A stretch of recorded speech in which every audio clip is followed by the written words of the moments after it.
त्याला माझ्यासोबत शारीरिक संबंध ठेवायचे, तो मला घरी घेऊन जाणार आहे आणि तो मला गोळी देणार आहे, असं काही एक तरुणी तिच्या आईशी फोनवर बोलताना म्हणते. आणि त्यानंतर अवघ्या काही तासांमध्ये त्या तरुणीचा मृत्यू होतो.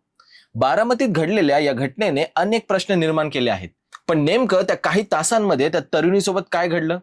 नमस्कार मित्रांनो, मी विशाल विठ्ठल आणि तुम्ही पाहत आहात सॉर्ट आउट. आजची बातमी आहे बारामतीतील एका तरुणीच्या संशयास्पद मृत्यूची. ही तरुणी शिक्षण पूर्ण करून MPSC ची तयारी करत होती. तिचं एका तरुणासोबत प्रेम संबंध होतं आणि पुढे दोन्ही कुटुंबांच्या संमतीने त्यांच्या लग्नाबाबतही चर्चा सुरू होती. मात्र 6 ऑगस्ट नंतर घडलेल्या घटनेनंतर तिचा अचानक मृत्यू झाला आणि आता तिच्या कुटुंबियांनी या मृत्यूबाबत गंभीर संशय व्यक्त केला आहे. या प्रकरणात पोलिसांनी तिच्या प्रियकराच्या विरोधात भारतीय न्याय संहितेच्या कलम 106 उपकलम 1 अंतर्गत गुन्हा दाखल केला आहे. मात्र इथे एक गोष्ट सुरुवातीला स्पष्ट करायला हवी. या प्रकरणात मृत्यू नेमका कशामुळे झालाय, कोणतं औषध किंवा गोळी देण्यात आली होती का आणि तिचा मृत्यूशी काही संबंध होता का, याचा तपास अजून सुरू आहे. त्यामुळे तपास पूर्ण होण्यापूर्वी कोणालाही दोषी ठरवणं योग्य ठरणार नाही. या प्रकरणाची सुरुवात होते एका प्रेम संबंधापासून. मृत तरुणीने BSc ॲग्रिकल्चरचं शिक्षण पूर्ण केलं होतं आणि ऑक्टोबर 2025 पासून ती पुण्यात MPSC परीक्षेची तयारी करण्यासाठी आली होती. डिसेंबरमध्ये तिच्या एका मैत्रिणीकडून तिच्या आईला तिचे अथर्व सोबत प्रेम संबंध असल्याची माहिती मिळाली. त्यानंतर आईने मुलीशी या विषयावर चर्चा केली. मुलीनेही अथर्व सोबत प्रेम संबंध असल्याचं आणि त्याच्याशी लग्न करण्याची इच्छा असल्याचं सांगितल्याचं तक्रारीत नमूद करण्यात आलेलं आहे. पुढे दोन्ही कुटुंबांमध्ये चर्चा झाली आणि 12 एप्रिल 2026 रोजी दोन्ही कुटुंबांच्या संमतीने त्यांचा विवाह करण्याचं ठरल्याचंही समोर आलं आहे. म्हणजे सुरुवातीला हे नातं केवळ प्रेम संबंधापुरतं राहिलं नव्हतं, तर लग्नापर्यंत पोहोचल्याचंही कुटुंबियांचं म्हणणं आहे. पण त्यानंतर परिस्थितीमध्ये काही बदल झाल्याचं आईच्या तक्रारीत म्हटलं गेलंय. घटनेच्या साधारणतः 15 ते 20 दिवस आधी मुलगी शांत आणि गप्प राहू लागल्याचं तिच्या आईच्या लक्षात आलं होतं. त्यानंतर आईने मुलीच्या मैत्रिणीकडे याबाबत चौकशी केली.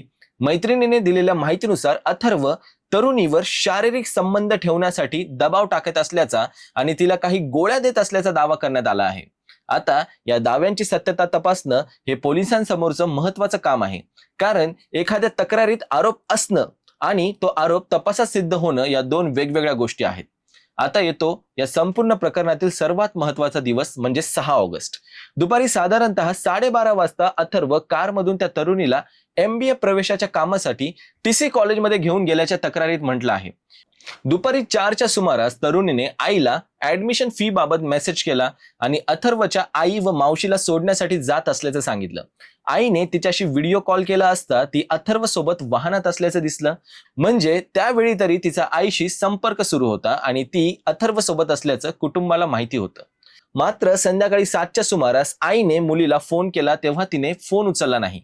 त्यानंतर आईने अथर्वच्या मोबाईलवर फोन केला आणि त्याच्याशी बोलल्यानंतर पुन्हा तरुणीशी तिचं बोलणं झाल्याचे तक्रारीत नमूद केलं आहे. या संभाषणाबाबत एक गंभीर दावा करण्यात आला आहे. मुलीने आईला अथर्व तिला घरी घेऊन जाणार असल्याचं, त्याला तिच्यासोबत शारीरिक संबंध ठेवायचे असल्याचे आणि तो तिला गोळी देणार असल्याचं सांगितल्याचा दावा आहे. आईने तिला अथर्वच्या घरी जाऊ नकोस आणि तातडीने घरी ये हे सांगितल्या बाबतीतही तक्रारीत म्हटलं आहे.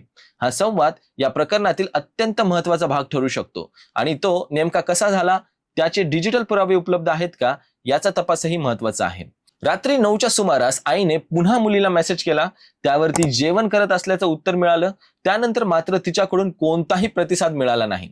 रात्री 10च्या सुमारास आईने पुन्हा कॉल केला असता अथर्वने फोन उचलला आणि तरुणीला चक्कर आल्याचं सांगून तिला घरी घेऊन येत असल्याचं सांगितल्याचा दावा करण्यात आलेला आहे. काही वेळाने तो तरुणीला घेऊन आईच्या घरी आला. त्यानंतर तिला वेगवेगळ्या रुग्णालयांमध्ये नेण्यात आल्याचंही सांगण्यात आले. प्रथम देवकाते हॉस्पिटल, नंतर भोईंटे हॉस्पिटल आणि पुढे सिल्वर जुबली हॉस्पिटल. पण सिल्वर जुबली हॉस्पिटलमध्ये पोहोचल्यावर आईसमोर परिस्थिती बदलली. रात्री साधारणतः 10:20 आई रुग्णालयात पोहोचली तेव्हा तिची मुलगी स्ट्रेचरवर होती आणि तिचा मृत्यू झाल्याचं तिला समजलं. काही तासांपूर्वी फोनवर बोलणारी, MBA प्रवेशाच्या कामासाठी बाहेर गेलेली आणि लग्न ठरलेली मुलगी अचानक मृत अवस्थेत रुग्णालयात पोहोचते. यामुळे आईने तिच्या मृत्यूबाबत संशय व्यक्त केला आणि पोलिसात तक्रार दाखल केली.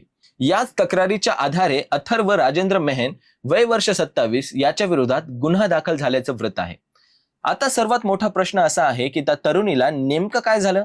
तिला खरंच कोणती गोळी किंवा औषध देण्यात आलं होतं का? दिलं असेल तर ते नेमकं काय होतं, त्याचा तिच्या शरीरावर काय परिणाम झाला आणि त्या परिणामाचा तिच्या मृत्यूशी थेट संबंध होता का, या सगळ्या प्रश्नांची उत्तरं केवळ आरोपांमधून मिळणार नाहीत. त्यासाठी वैद्यकीय अहवाल, पोस्टमॉर्टम रिपोर्ट्स, रासायनिक विश्लेषण, औषधांचे नमुने, mobile phone call records, messages, location आणि इतर डिजिटल पुरावे महत्त्वाचे ठरणार आहेत. सध्या उपलब्ध माहितीनुसार पोलीस याच दिशेने तपास करत आहेत. आणखीन एक महत्त्वाची गोष्ट म्हणजे या प्रकरणात BNS कलम 106 उपकलम 1 अंतर्गत गुन्हा दाखल करण्यात आला आहे. या कलमानुसार एखाद्या व्यक्तीच्या रॅश किंवा नेग्लिजंट ऍक्टमुळे कल्पबल होमिसाइडच्या श्रेणीत न येता मृत्यू झाल्यास कारवाईची तरतूद आहे. त्यामुळे या कलमाचा उल्लेख झाला म्हणून हा मृत्यू खून आहे असा निष्कर्ष काढता येणार नाही. तपासात नेमकं काय सिद्ध होतं, आरोपीची भूमिका काय होती, मृत्यूचं वैद्यकीय कारण काय होतं, यावर पुढची कायदेशीर दिशा ठरेल. आता या प्रकरणात आणखीन एक संवेदनशील मुद्दा आहे. प्रेम संबंध आणि संमती, दोन व्यक्तींचं नातं असणं आणि लग्न ठरलेलं असणं याचा अर्थ कोणत्याही व्यक्तीला दुसऱ्या व्यक्तीवर शारीरिक संबंधासाठी दबाव टाकण्याचा अधिकार मिळत नाही. पण त्याच वेळी या प्रकरणातील दबावाचे कारण आणि गोळी देण्याचा दावा हे तपासाचा विषय आहे. त्यामुळे सोशल मीडियावर कोणताही एका बाजूचा अंतिम निर्णय देण्यापेक्षा उपलब्ध पुराव्यातून सत्य समोर येणं महत्वाचं आहे. या घटनेने आणखीन एक प्रश्न आपल्या समोर ठेवला आहे. एखादी व्यक्ती आपल्या जवळच्या व्यक्तीशी शेवटचं काहीतरी बोलते, काहीतरी असामान्य सांगते आणि त्यानंतर काही तासांत तिचा मृत्यू होतो. अशा परिस्थितीत प्रत्येक मिनिटाचा डिजिटल रेकॉर्ड, वैद्यकीय पुरावा किती महत्वाचा ठरतो. या प्रकरणातही शेवटचा कॉल, शेवटचे मेसेज, त्या दिवशीचं लोकेशन, वाहनातील हालचाली, रुग्णालयात नेण्याची वेळ आणि वैद्यकीय अहवाल या सगळ्या गोष्टी एकत्र पाहिल्यानंतरच घटनाक्रमाची खरी साखळी स्पष्ट होऊ शकते. आणि म्हणूनच या प्रकरणाकडे पाहताना दोन गोष्टी वेगळ्या ठेवायला हव्यात. पहिली म्हणजे तरुणीच्या आईने केलेले गंभीर आरोप, ज्यामुळे पोलीस तपास सुरू झालेला आहे, आणि दुसरं म्हणजे तपासातून प्रत्यक्ष सिद्ध होणारे तथ्य. सध्या उपलब्ध माहितीनुसार मृत्यूचं निश्चित कारण स्पष्ट झालेलं नाही आणि पोलीस तपास सुरू आहे. त्यामुळे आरोपी दोषी आहे असं आपण म्हणू शकत नाही आणि कुटुंबियांचा संशय दुर्लक्षित करताही येणार नाही.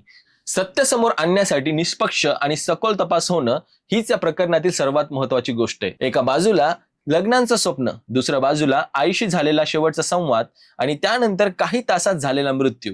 या संपूर्ण घटनाक्रमाचं खरं कारण आता पोलिसांच्या तपासातूनच समोर येणार आहे. तुम्हाला या प्रकरणात सर्वात महत्वाचा प्रश्न कुठला वाटतो? कमेंटमध्ये मला नक्की सांगा. मी विशाल विठ्ठल आणि तुम्ही पाहत होता सॉर्ट आउट. भेटूया पुढच्या व्हिडिओमध्ये.